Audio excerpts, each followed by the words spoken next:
Your availability issues have become a concern, Mark. We need leadership people can depend on. That was the sentence. Not congratulations. Not good luck on your wedding day. Not even a fake apology. Just that. I remember the exact time because I stared at the number in the corner of my phone after the call disconnected. 10:17 a.m. 43 minutes before I was supposed to walk down an aisle in front of 80 guests and marry the woman I loved. I was standing alone in a side room at the venue adjusting my tie when my phone started vibrating over and over.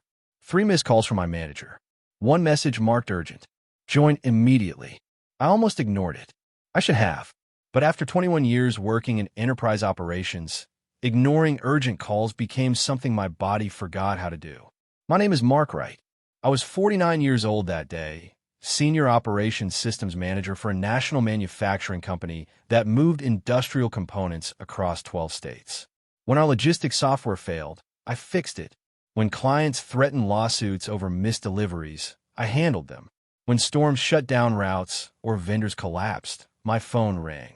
I kept things moving. Most people never knew my name. That was the job. I tapped the meeting link. The screen opened. HR, my manager, Ethan Mercer, and 2 executives from regional leadership. Ethan looked polished as always. White shirt, expensive watch, perfect haircut. 34 years old with an MBA and a habit of using words like optimization and transformation, while older employees quietly cleaned up whatever broke afterward. Mark, he said, thanks for making time. Making time. On my wedding day. I actually thought maybe there had been a system outage. Then HR started reading. Due to restructuring efforts and changing organizational priorities, your position has been eliminated effective immediately. No warning. No performance plan. Nothing. I blinked once, then twice, because I honestly thought I misunderstood. My position? I asked. Ethan folded his hands. We've discussed concerns around flexibility and long-term scalability. Leadership requires full availability. If this is your first time here, hit subscribe to join our community. I share real workplace stories every day for anyone who believes quiet competence should always be respected. I stared at him. Full availability. I missed anniversaries for that company. Skipped vacations. Left hospital waiting rooms when my father was sick because warehouses were down. Answered calls at 2 in the morning. I had worked through flu, funerals, and holidays. And now I was being told I lacked commitment. I said one thing. Today. HR lowered her eyes. Ethan answered. We didn't want to delay the transition. Transition. That word, like 21 years, could be converted into paperwork. My laptop access shut off before the meeting ended. I know because notification windows started appearing across the screen. Credentials revoked. VPN disconnected. Email access denied. One after another, like watching doors lock while standing inside the building. Nobody mentioned the wedding, which somehow made it worse, because they all knew my leave request had been approved 8 months earlier. The invitation sat on Ethan's desk 2 weeks before. He shook my hand then, told me to enjoy the day. The call ended. Just ended. No goodbye. I looked into the mirror across from me. Gray at my temples. Tie straight. Wedding jacket pressed. A man who had spent 2 decades protecting systems worth millions standing alone after losing his career in 11 minutes. I remember touching the sink because I suddenly felt unsteady. Then I heard laughter outside. Guests arriving. Music. Life continuing. I took one deep breath, picked up my jacket, and walked back toward my wedding without telling anyone I'd been fired. Not my daughter. Not my friends. Not even the woman waiting to marry me. Because for 1 more hour, I wanted to keep something for breaking. I didn't know then that within 48 hours, almost Ethan Mercer's entire experienced team would walk away behind me. I only knew something inside me had gone quiet. And quiet men are dangerous in ways loud ones never are. I didn't start my career expecting loyalty from companies. Most men my age learn early that corporations don't love you back. But I believed usefulness mattered. I believed if you solved enough problems, protected enough people, and stayed dependable long enough, somebody noticed. For a while, I think they did. I joined the company at 28. Back then we were smaller. Fewer warehouses. Fewer clients. Processes held together with spreadsheets and exhausted people. I worked my way up slowly. No elite degree. No executive mentor. Just years. Thousands of hours. Mistakes. Fixes. Long nights. I became the person people called when nobody else knew what to do. Not because I was brilliant. Because I remembered things. A vendor issue from 7 years earlier. Which client hated delays? Which route failed during winter? Which compliance officer wanted reports in a specific format? The company ran on systems. The systems ran on people. And the people leaned on memory. That was my value. Invisible most days. Critical on bad ones. By my 40s, I managed operations support across several regions. My team handled escalation chains, emergency logistics, recovery plans, and high-risk accounts. If a shipment failure could cost millions, someone eventually reached me. The strange thing about becoming dependable is people stop seeing effort. Reliability turns invisible. They only notice when it disappears. I trained managers who later outranked me. I sat in meetings watching younger executives present ideas I had explained privately months before. I learned to let it go. Ego costs energy. I needed energy elsewhere. Because life outside work mattered too. Or at least I tried to believe it did. My wife, well, fiancée then, Laura and I planned carefully. We weren't chasing luxury. We wanted stability. Our mortgage was finally close. Her daughter, Emily, wanted graduate school. I wanted to help pay. At 49, you stop dreaming about becoming rich. You dream about staying safe, keeping promises, finishing strong. Then Ethan Mercer arrived, 14 months before my wedding. New Regional Director of Operational Transformation. That was his title. You could tell immediately leadership liked him. He spoke clean corporate language. Confident. Fast. Every sentence sounded prepared. He talked about modernization, lean structures, reducing dependence on legacy employees. Legacy employees. That was us. People over 45 with decades inside the company. At first, I tried helping him. I shared process maps, explained risk points, told him certain departments survived because experienced staff covered gaps quietly. He nodded during meetings, took notes, thanked me, then ignored almost everything. Slowly, things changed. Experienced workers stopped getting invited into early planning sessions. Consultants appeared. Young analysts built dashboards showing efficiency numbers without understanding what happened during emergencies. I remember one meeting clearly. I warned leadership that removing senior operations specialists too quickly would create dependency failures. Not immediately. Months later, when unusual situations appeared, Ethan smiled, actually smiled, then said, "If knowledge only lives in individuals, that's already a broken system." Everyone nodded. The sentence sounded smart. Maybe it was. But nobody asked why the company allowed those conditions for years. Nobody asked who kept those broken systems functioning. After meetings, coworkers started stopping by my office more often. Not for technical help, for reassurance. Are we overreacting? Do you think layoffs are coming? Do you think Ethan understands operations? I never answered directly, because part of leadership is calming people, even when you're worried too. That became another unpaid job. Protecting morale, protecting executives, protecting clients, protecting outcomes. I covered weaknesses constantly, rewrote reports before they reached upper management, smoothed conflicts, took late calls, fixed things quietly. The reward for doing that long enough is strange. People assume stability exists naturally. They forget somebody is carrying weight. By the year before my wedding, I noticed something changing. Not in the company, in myself. Exhaustion, a deeper kind, not from hours. From realizing loyalty was becoming one-directional. Still, I stayed. Because leaving after 21 years felt impossible. Because retirement wasn't close enough. Because people depended on me. And because I honestly believed experience still meant something. I was wrong. I just didn't know how wrong until the company fired me while I was standing in wedding clothes. I got married 43 minutes after losing my job. That sounds dramatic when I say it out loud now. At the time, it felt unreal, like something that had happened to another man. I remember standing at the front beside the officiant, looking at Laura walking toward me. Small smile, hands shaking a little.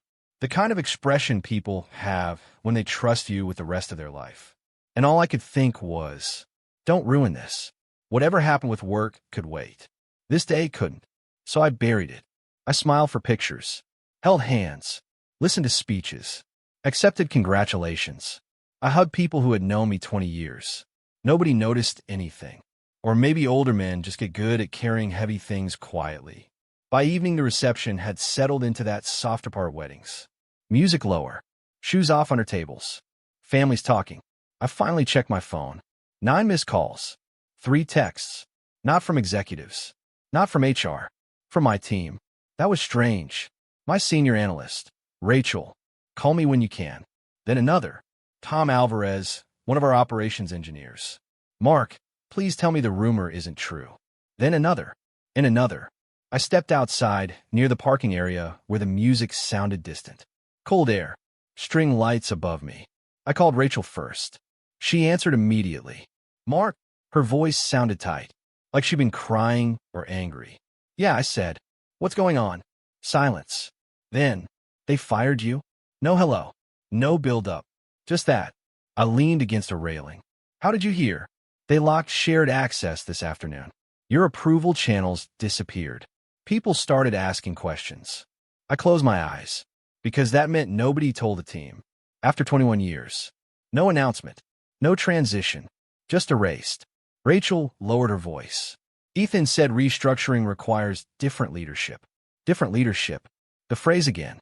Corporate language always sounds clean when people want distance from damage. I asked if things were okay. Wrong question. She laughed once. Not happy. 12 escalation requests got rerouted because your name vanished from the system. Nobody knows who owns half the exceptions. My stomach tightened. Not because of pride, because I knew exactly what she meant. There were processes nobody formally owned. Client relationships built through years.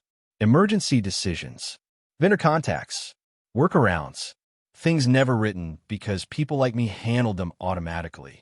I had spent years telling leadership undocumented knowledge was a risk. Now that risk had my name attached. I hung up and called Tom. Then another teammate. Then another. The conversations blurred together. Confusion. Anger. Exhaustion. Nobody talked about my firing as losing one manager. They talked like support beams disappeared. Near midnight, Tom said something I still remember word for word. You know, most of us stayed because you were here, right? I didn't answer, because I honestly thought he was exaggerating. He continued. When Ethan started changing everything, people trusted you'd stop bad decisions before they hurt us. That hit harder than losing the job, because I realized something uncomfortable.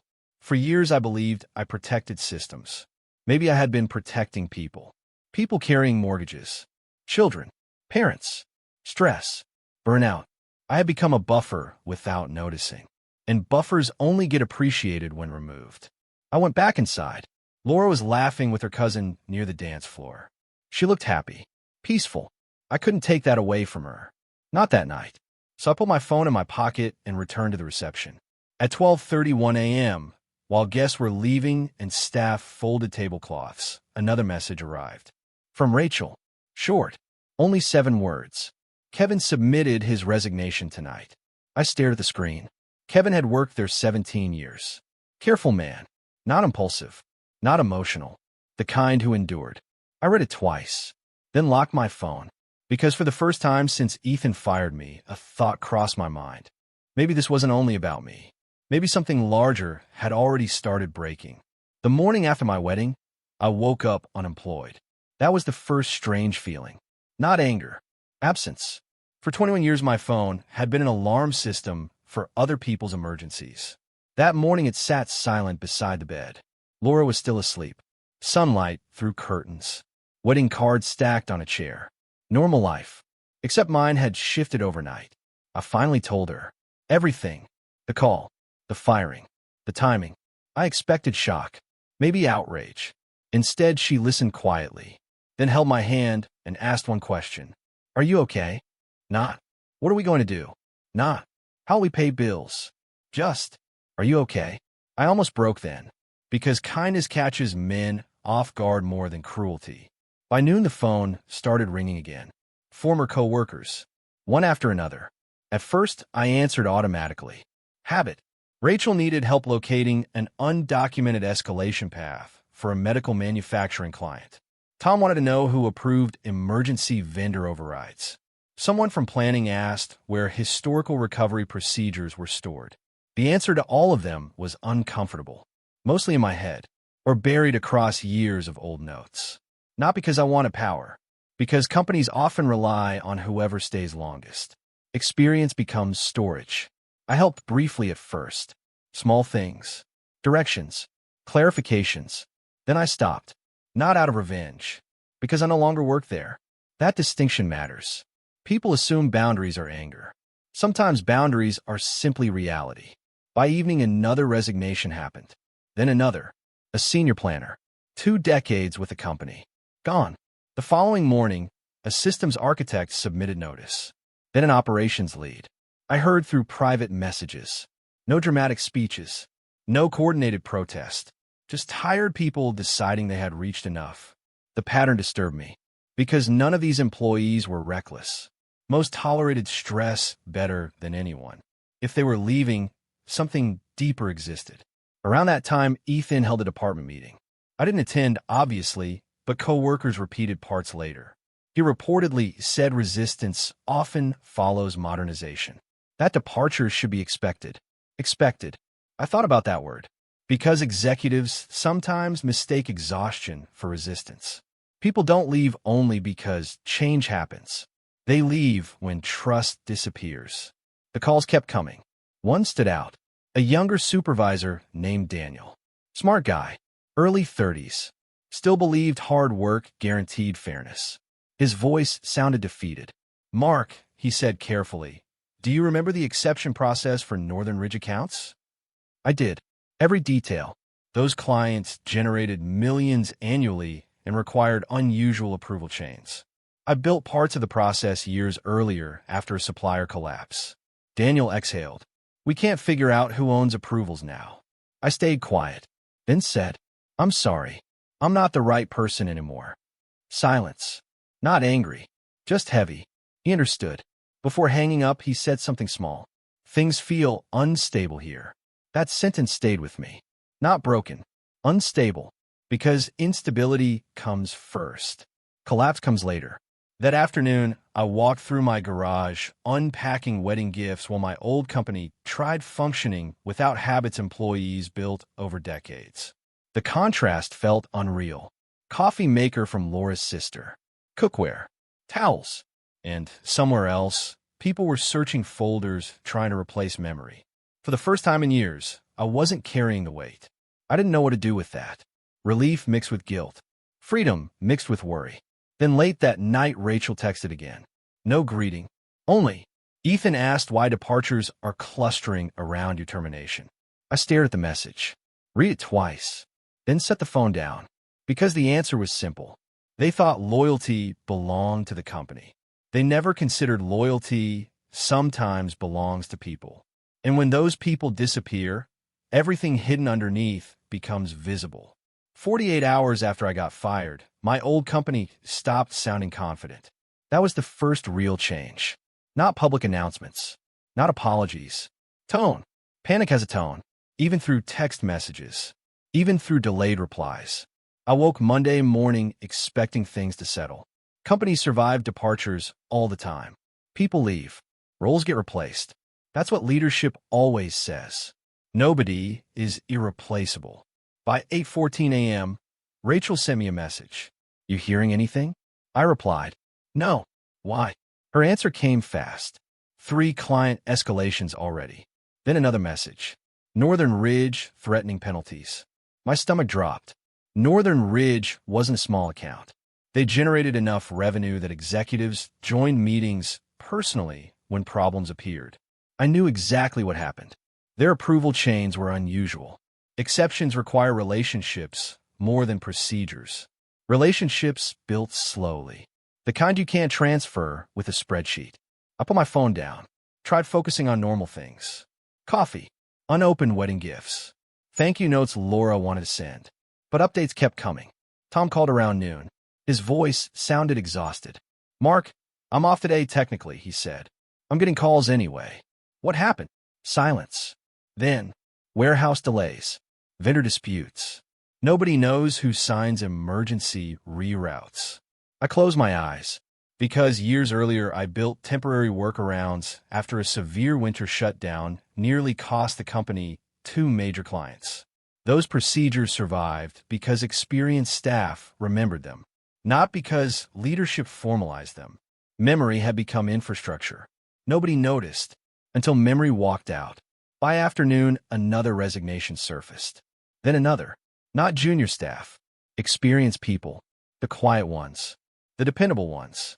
People who stayed during mergers, budget cuts, leadership changes. I started hearing a pattern in conversations. Nobody said, "Mark got fired, so I'm leaving." They said, "I'm tired. I don't trust decisions anymore. I don't feel protected." Different sentence. Same meaning. Late Monday, Rachel called again. I answered outside, while Laura watered plants near the porch. New husband. New life. Old problems chasing me anyway.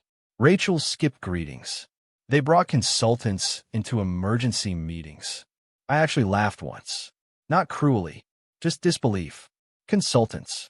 When systems fail, organizations often reach for presentations before experience. Rachel continued. They're asking questions about processes nobody documented. I leaned against the railing. What processes? Long pause. Then she listed them. Vendor overrides. Client escalation paths. Seasonal contingency approvals. Recovery chains. I knew every one. Built some. Adjusted others. Protected all of them. Quietly. Over years. Nobody paid extra for that. Nobody recorded it in performance reviews. But those pieces kept operations alive. Rachel lowered her voice. Ethan keeps saying we need to stop relying on legacy habits. Legacy habits. I stared into the yard. A sprinkler clicked slowly across grass. Normal sounds. Stable sounds. The opposite of what I imagined happening inside those offices. Then Rachel said something that stayed with me. He looked scared. I frowned. Ethan, yes. First time she'd ever described him that way. Because confidence survives theory. Pressure tests reality. I didn't respond. A few hours later, another message arrived. Short. Almost unbelievable. Entire infrastructure support unit discussing exits. I reread it 3 times. That team never moved together. Too cautious. Too practical. Then I understood. This wasn't rebellion. It was accumulated exhaustion finally reaching a door. And my firing showed people the company would remove anyone. Even someone who spent 21 years carrying extra weight. By Tuesday morning, nearly my whole experience circle was gone or preparing notices. Kevin, Rachel, the architect, 2 planners, operations support, others considering offers. The company had not lost one employee. It lost continuity, trust, history, the invisible glue between departments. I stood in my kitchen holding coffee when another thought hit me unexpectedly. I wasn't angry anymore. Not fully.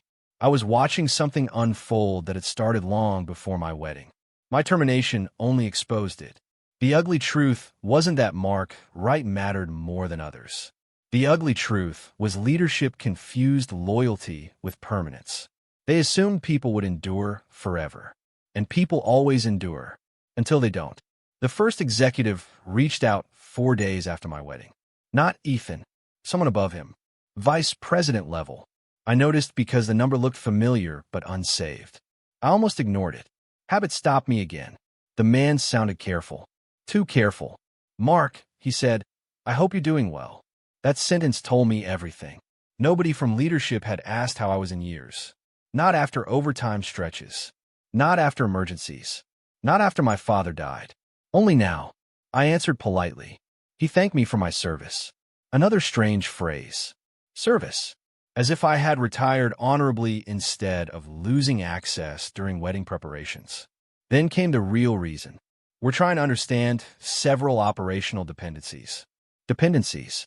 Corporate language again. What he meant was, what broke? And why didn't we know? I listened quietly.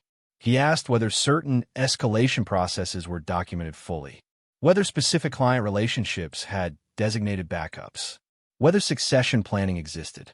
Questions I had raised repeatedly over years. I almost smiled. Not from satisfaction, from disbelief, because I remembered meetings clearly.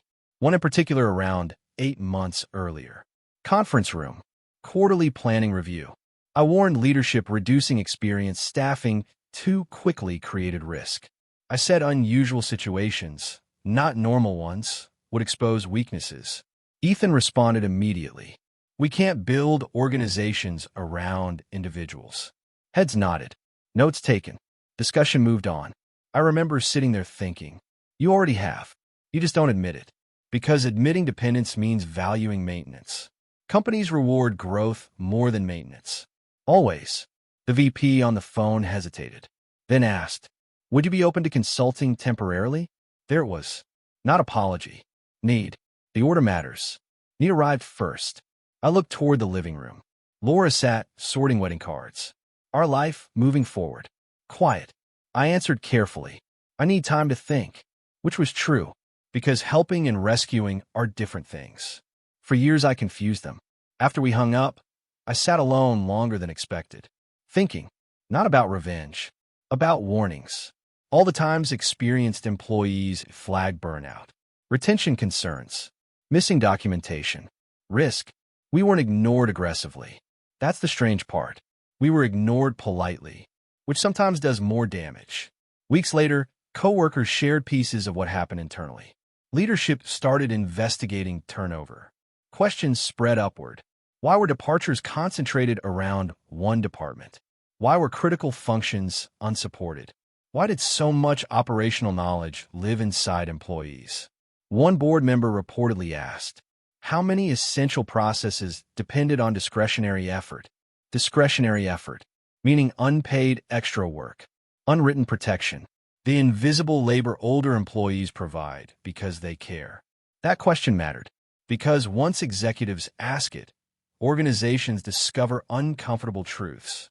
I heard Ethan became quieter in meetings, less certain. Requests for updates increased. Pressure moved upward, downward, every direction. And for the first time in years, I watched without carrying responsibility.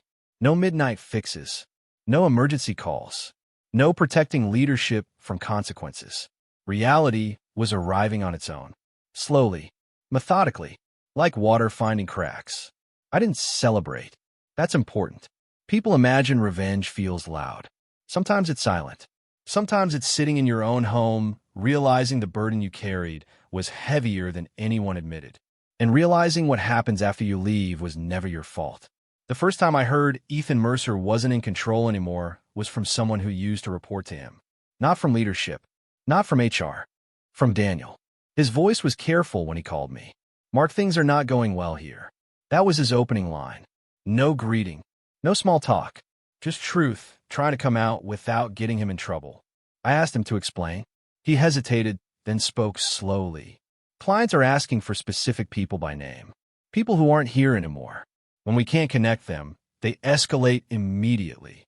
I leaned back in my chair because I understood exactly what that meant. In operations, trust is not in systems. It's in people who respond when systems fail. And those people were gone. Daniel continued. Executives are asking why everything feels slower. We're getting pulled into emergency meetings every day. Then he paused. And Ethan, he's not handling it well. Not angry, not mocking, just honest observation. That told me more than anything else. Leadership doesn't collapse loudly at first. It becomes uncertain, then reactive, then defensive.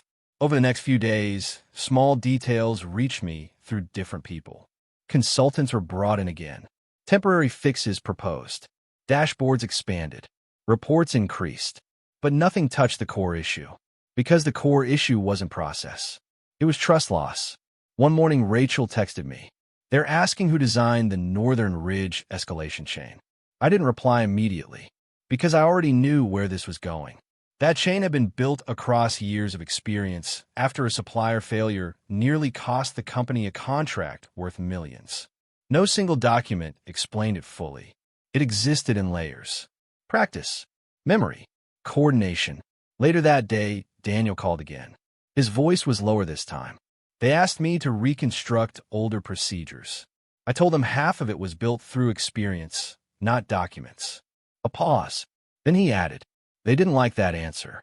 I closed my eyes, because I had been in that exact conversation before, years earlier, in a meeting where I said the same thing, and was told systems should not depend on people. Now systems were failing because people were gone. Ethan tried to stabilize things publicly. From what I heard, he kept repeating phrases like, this is a transition phase. Short-term disruption is expected. But inside, the pressure was shifting. Clients don't listen to phases. They listen to delays. One major account reportedly paused expansion discussions. Another requested direct executive oversight. That was the turning point, because revenue speaks louder than internal messaging, and revenue was now nervous.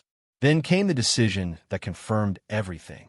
Ethan was removed from operational oversight, not fired immediately, not publicly shamed, just quietly stripped of authority over critical systems. A controlled step backward, but everyone in the company understood what it meant. Control had moved away from him. I didn't celebrate. I didn't need to. The result wasn't emotional. It was structural. The system corrected itself the only way it could, by removing the weight that no longer held trust. A week later, Daniel called one last time. People are saying you were the stabilizer without anyone realizing it, he said. I didn't answer right away, because I never thought of myself that way. I just did the work, fixed what broke, covered what others missed, kept things moving. After a long pause, I said, I just try to make sure people didn't get hurt by mistakes. Daniel exhaled slowly. I think that's exactly what's missing now. When I hung up, I sat in silence for a while. Outside, life continued normally. Cars passing, wind moving through trees, a quiet house that no longer depended on emergency calls. And somewhere in a building I no longer entered, the man who had called me a liability was now learning what happens when the people who quietly hold everything together are no longer there to catch the fall. Months after everything settled, I stopped expecting my phone to ring with emergencies. That was the hardest habit to break. Not the work itself, the expectation that somewhere something would break and only I would know how to fix it. But life moved on without that role. I started consulting later, not for the same company. Different clients, different problems, slower pace, clear boundaries. For the first time in years, I worked without carrying invisible weight for people who never saw it. One evening, I told Laura everything again. Not the short version, the full story, the wedding, the call, the silence, the collapse. She listened the same way she always did. Then she said something simple. You didn't lose your value. You just stopped giving it to people who didn't notice it. That stayed with me, because for years I thought value came from recognition, titles, positions, access. But I learned something different. Value is proven in absence, not presence. In what breaks when you're gone. I never asked what happened to Ethan after that. I didn't need to. People like him don't disappear. They move to new systems, new titles, new lessons waiting for them. What stayed with me was quieter. Colleagues I once worked beside still sending messages. Clients remembering my name, not because I was important on paper, but because I was useful when it mattered most. And that is a different kind of legacy. Sometimes I think back to that moment in the mirror, tie straight, suit pressed, standing there after being fired on my wedding day. At the time, I thought I had been erased. Now I understand something clearer. I wasn't replaced. I was just finally seen without the noise around me. And the truth is simple. The people who matter never needed a title to remember what you carried. They only needed you gone to realize it. And by then, it was already too late to pretend you didn't matter.